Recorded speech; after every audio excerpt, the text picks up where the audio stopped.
নবী সাল্লাল্লাহু আলাইহি ওয়াসাল্লাম বলেছেন, ইন্নাল্লাহা তাআলা, নিশ্চয় আল্লাহ রাব্বুল আলামিন, লা ইয়াত্তালিউ ফি লাইলাতিন নিসফি মিন শাবান, শাবান মাসের মধ্য রজনীতে আল্লাহ রাব্বুল আলামিন তার রহমতের দৃষ্টি প্রশস্ত করেন। সুবহানাল্লাহ। আল্লাহ পাক শবে বরাত মানে আমরা যেটা বুঝি প্রচলিত অর্থে, লাইলাতুন নিসফি মিন শাবান, শাবান মাসের মধ্য রজনী, যে 15 শাবানের এই যে রজনী, এই রাতে আল্লাহ রাব্বুল আলামিন তার সৃষ্টির দিকে তার রহমতের দৃষ্টিটা প্রশস্ত করে দেখেন, প্রশস্ত করেন। এবং ওয়াগফিরু লিজামিই খালকিহি, আল্লাহ পাক তার সমস্ত সৃষ্টিকে মাফ করে দেন। আল্লাহ পাক কি করেন? তার সমস্ত সৃষ্টিকে কি করেন?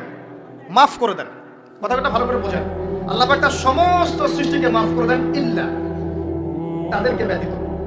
এক, ইল্লা লিমুশরিকিন, এক নাম্বার যে ব্যক্তি মুশরিক, যে শিরক করে আল্লাহর সাথে, যে আল্লাহর সাথে শিরক করে।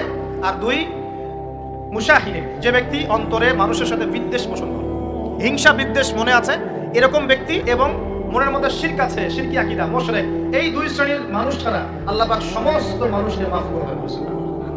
এছাড়াও আরো কিছু দুর্বল হাদিস আছে, এগুলো দুর্বল, সনদগতভাবে অন্যান্যভাবে দুর্বল। ওখানে আরো কিছু পয়েন্ট পাওয়া যায় যে আর কাকে কাকে আল্লাহ পাক মাফ করেন না। সবাইকে তো মাফ করেন, আর কাকে কাকে করেন না। এই হাদিসে দুটো পেয়েছি, এটা একদম অকাট্য। এটা হলো মুশরিক, আল্লাহ পাক মাফ করেন না। দুই, যে অন্তরে হিংসা বিদ্বেষ পোষণ করে, হিংসা বিদ্বেষ আছে, এদেরকে আল্লাহ মাফ করেন না। আরো কিছু দুর্বল বর্ণনা থেকে পাওয়া যায়, এটা দুর্বল বর্ণনা, কিন্তু জেনে রাখতে তো সমস্যা নাই। সমস্যা আছে? আর পাপ তো পাপী, দুর্বল হাদিসে আসুক আর কঠিন হাদিসে আসুক, পাপ তো পাপী নাকি? পাপ ছাড়তে কোনো সমস্যা আছে? তো তৃতীয় এক শ্রেণীর নাম পাওয়া যায়, যারা হচ্ছে আত্মহননকারী, নিজেরা নিজেদেরকে আত্মহত্যা করেছে, এদেরকে আল্লাহ মাফ করেন। আত্মহনন বোঝেন কিনা? আত্মহত্যা যারা করে, আত্মহনন, এটা একটা শ্রেণী পাওয়া যায়। 4 নম্বর একটা পাওয়া যায়, আত্মীয়তার সম্পর্ক ছিন্নকারী, আত্মীয়তার সম্পর্ক ছিন্নকারী। 5 নম্বর একটা পাওয়া যায়, সেটা হলো মাদক দ্রব্য সেবনকারী, মাদক দ্রব্য সেবনকারী। যুবকরা খুব ভালো করে শোনো, মাদক দ্রব্য সেবনকারী আল্লাহ সবাইকে মাফ করেন, মাফ করছে না। আরেকটা পাওয়া যায়, সেটা হলো যারা জেনার পাপে লিপ্ত আছে। কিসের পাপে ভাই? জেনার পাপ। এরকম আর কিছু ব্যাকআপ পাওয়া যায়, এগুলোর বর্ণনা দুর্বল, বর্ণনা কি দুর্বল, কিন্তু পাপ তো পাপই নাকি? এই পাপগুলো তো পাপ, এই পাপগুলো করলে কি আল্লাহ খুশি হন? অকাট্য সহি থেকে পাওয়া যায় এই দুইটা, মুশরিক এবং মুশাহিদ, যারা শিরক করে, অন্তরে বিদ্বেষ পোষণ করে, আল্লাহ পাক এদেরকে মাফ করেন। এখন আগে জানি শিরক, শিরক হচ্ছে এমন একটা পাপ, যেই পাপ আমলনামায় থাকলে পরে বিনা তওবায় যদি সেই ব্যক্তি মারা যায়, আল্লাহ পাক তাকে মাফ করবেন না।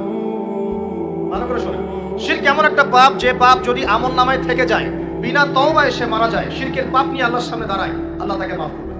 দলিল সূরা নিসা, আল্লাহ পাক বলেন, ইন্নাল্লাহা লা ইয়াগফিরু আন ইউশরাকা বিহি ওয়া ইয়াগফিরু মা দুনা যালিকা লিমান ইয়াশা। আল্লাহ পাক তার সাথে শিরকের গুনাহ মাফ করবেন না, এছাড়া যে কোনো গুনাহ যাকে ইচ্ছা মাফ করবেন।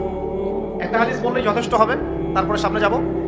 রাসূল সাল্লাল্লাহু আলাইহি ওয়াসাল্লামকে আল্লাহ পাক মেরাজের রাতে ওয়াদা করেছেন। কোন রাতে ভাই? মেরাজের রাতে ওয়াদা করেছেন, হে মুহাম্মদ সাল্লাল্লাহু আলাইহি ওয়াসাল্লাম, তোমার উম্মতের মধ্যে যে কোনো ব্যক্তি যত বড়ই পাপ করুক না কেন, আসমান জমিনের সমানও যদি পাপ করে আমার সামনে দাঁড়ায়, কিন্তু তার আমলনামায় শিরকের পাপ নাই, আমি আল্লাহ তার সামনে আসমান জমিন সমান ক্ষমা নিয়ে হাজির হব, মানে সে মাফ পেয়ে যাবে। অতএব শিরক মুক্ত আমল করতে পারলে ইনশাআল্লাহ এই নিসফু মিনা শাবান, লাইলাতুন নিসফি মিনা শাবান, এই শবে বরাত যেটা আপনারা বলছেন, এই রাতে আল্লাহ পাকের ক্ষমা আমরা পেয়ে যাব ইনশাআল্লাহ। শিরক মুক্ত আমল করতে পারলেই ক্ষমা হবে ইনশাআল্লাহ। আল্লাহ পাক আমাদের সবাইকে শিরক থেকে বেঁচে থাকার তৌফিক দান। আর এক শ্রেণীর মানুষকে আল্লাহ পাক মাফ করবেন না, এরা কারা? মুশাহিদ। মুশাহিদ মানে কি? যারা একে অপরের সাথে হিংসা বিদ্বেষ পোষণ করে। এখন বলেন দেখি, হিংসা বিদ্বেষ পোষণ করেন এমন মানুষ আছে এখন? বলেন দেখি। রাজনৈতিক অঙ্গনে একজন আরেকজনের সাথে হিংসা করছে কিনা? সামাজিক নেতৃত্ব নিয়ে একজন আরেকজনের সাথে হিংসা করছে কিনা? পরিবারের মধ্যেও একজন আরেকজনের সাথে হিংসা করছে কিনা? ভাই একজন আরেকজনের সাথে হিংসা করছে কিনা? আলেম একজন আরেকজনের সাথে হিংসা করছে কিনা? করছে না?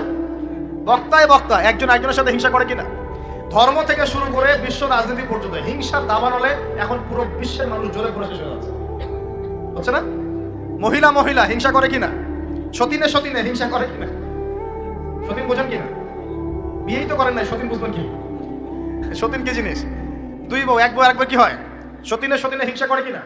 আয়েশা রাদিয়াল্লাহু আনহার বাসায়, মানে ঘরে, নবী সাল্লাল্লাহু আলাইহি ওয়াসাল্লাম বসে আছেন, ঢুকেছেন, আর অন্য একজন স্ত্রীর ঘর থেকে একটা খাবার আসতে পারে না, ভালোবেসে মহব্বত করে হাদিয়া দিয়েছেন।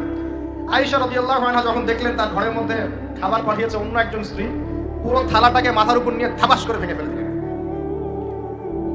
রাসূলুল্লাহ সাল্লাল্লাহু আলাইহি ওয়াসাল্লাম মুচকি মুচকি হাসছেন, আর উপস্থিত হয়তো আরো দু একজন ছিলেন, তাদেরকে বলছেন তোমাদের মা রাগ করেছে। তিনি নিজেই হাতে সেগুলো তুললেন, সব ভাঙাচোরা পিসগুলো নিজে তুললেন, তুলে রেখে দিয়ে ভালো থালা বাটিগুলো হাতিয়ে পাঠালেন ওই স্ত্রীর ঘরে, যে ঘর থেকে খাবার এসেছে।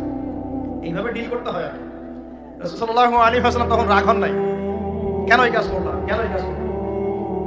আরেকদিন আয়েশা রাদিয়াল্লাহু আনহা একটা কথা বলে ফেলেছেন। নবী সাল্লাল্লাহু আলাইহি ওয়াসাল্লাম তার কোন এক স্ত্রীর কাছ থেকে এসেছেন। আয়েশা রাদিয়াল্লাহু আনহা বলছেন, আপনি তার সাথে আপনি তার কথা কিভাবে স্মরণ করেন? সে তো একটু খাটো, এরকম একটা কথা বলছেন, সে তো একটু খাটো, একটু বেটে। আয়েশা রাদিয়াল্লাহু আনহাকে আমাদের নবীজি বলছেন, শোনো, তুমি এমন একটা কথা বলেছো, আমাদের সবার জন্য হেদায়েত আছে, তুমি এমন একটা কথা বলেছো, এই কথাটা যদি সমুদ্রের সাথে মিশিয়ে দেওয়া হয়, পুরো সমুদ্রের পানি দূষিত হয়ে যাবে। এই যে এতটুকু কথা, যে সে তো একটু খাটো, ইয়া রাসূলুল্লাহ, এই যে এতটুকু কথা খালি, এই যে কত কালো, কত অমুক, কত তমুক, কত গরিব, কত কৃষক, কত ছোট লোক, কত এই যে রিক্সাওয়ালা, কত এই আমরা কথা বলি না এগুলো, আমাদের এগুলো কথা আছে না সমাজে। এগুলো বলার সাথে সাথেই এটা এমন পাপ হয়ে যায়, সাগরের মধ্যে এই পাপ মিশিয়ে দিলে সাগরের পানি নষ্ট হয়ে যাবে। এরকম হিংসা বিদ্বেষ মনে থাকলে তাসকিয়া পাওয়া যায় না। তাসকিয়া মানে আত্মশুদ্ধি।